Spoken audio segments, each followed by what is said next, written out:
For the remainder of the term, we will focus on how ritual can sometimes strengthen and yet sometimes undermine different social groups within a society.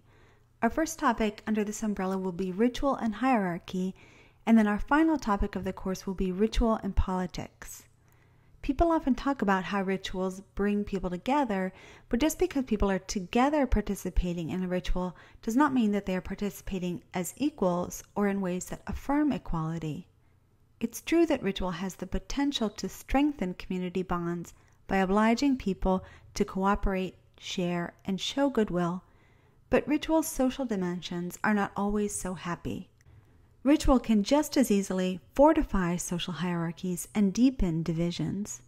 To figure out what is going on in any specific ritual, we have to inspect closely the details of symbolism and action.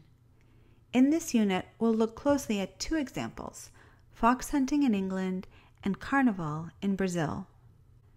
There are some common ways of reinforcing or subverting hierarchy in ritual cross-culturally, and we can see these clearly in side-by-side comparisons. For example, the principle of sameness, or the absence of hierarchy, can be seen in forming a circle with no one person in an honorific spot, whereas hierarchy can be seen in some people occupying honorific positions, often in a head position or elevated above others on a high seat or atop an animal. Another contrast can be found in ritual use of food. Sameness can be seen in people drinking or eating from the same vessel, as seen in a Fijian kava ceremony at the top, or when Senegalese host guests at the bottom. This can be compared with rituals in which a few individuals drink or eat from special vessels not available to everyone, or special foods not available to everyone. Examples are how, in the pre-Columbian period, only the Maya nobility could consume chocolate, and they did so in special ritual vessels in the top two photos. And then the Baba Sheikh of the Yazidi hierarchy, who eats all of his meals ritually and seated apart from everyone else. Ritual sameness can be seen in cases in which everyone performs the same actions or has equal access to the same roles. This can be compared with people performing structurally different actions or not having equal access to the same roles. For example, during the late Middle Ages in England and France, only knights, who were therefore members of the aristocracy, participated in the joust before the king. And in more recent times in England, only young ladies of the aristocracy and upper classes would be presented to the royalty and welcomed into high society in debutante balls, marking the beginning of the social season. Another example is how Catholic festivals for the saints have been organized in many indigenous communities in Middle America. The festivals are organized and in part financed by wealthier men who, as a consequence of this religious service, rise in the religious and political hierarchies in the community. The principle of sameness can be seen in the ritual exchange of gifts of equal value, such as was the case in the Kula ring, described by Bronislaw Malinowski, in which participants from different islands in the Trobriand Islands exchanged red shell necklaces for white shell armbands. This compares with ritually bestowing very valuable gifts that the recipients cannot return, such as was seen in the potlatch ceremonies of the northwest coast of North America in the previous century. This type of competitive feasting creates obligation and deference.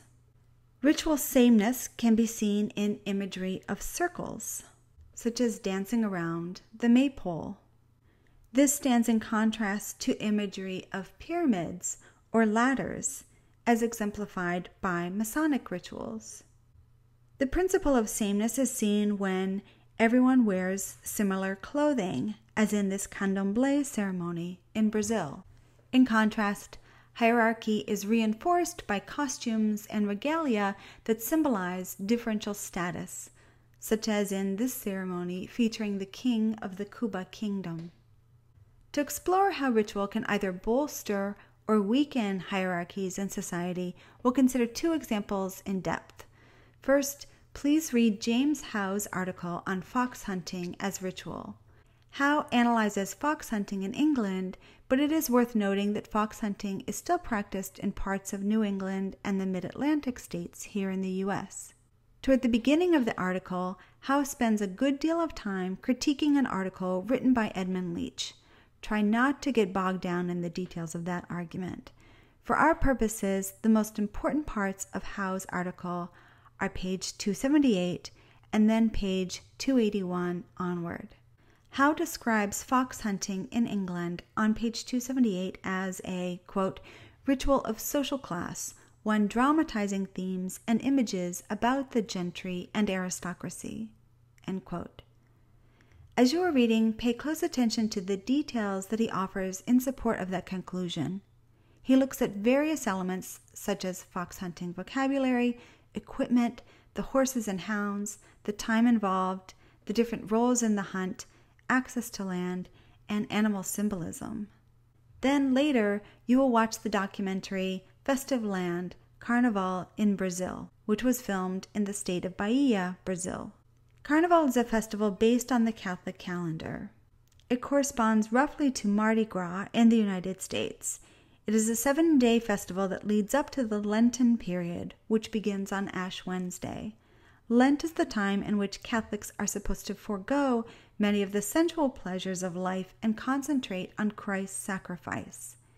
Leading up to the Lenten period, though, Brazils celebrate Carnival, in which they indulge in the sensual pleasures that they will soon forsake. Carnival celebrations in Brazil reflect the legacy of Portuguese colonialism. Brazil is a country forged out of conquest. It was populated by indigenous people, then colonized by the Portuguese beginning in the 1500s, and the Portuguese subsequently brought in millions of African slaves to work in their plantations, mines, and homes.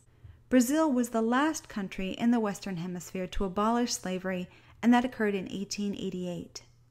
Although modern-day Brazilians express a desire for social equality, the economic and political benefits that accrued to the Portuguese over 3 centuries of colonialism and slavery have led to a situation today in which people of African descent continue to be concentrated at the lower end of the political and economic spectrums.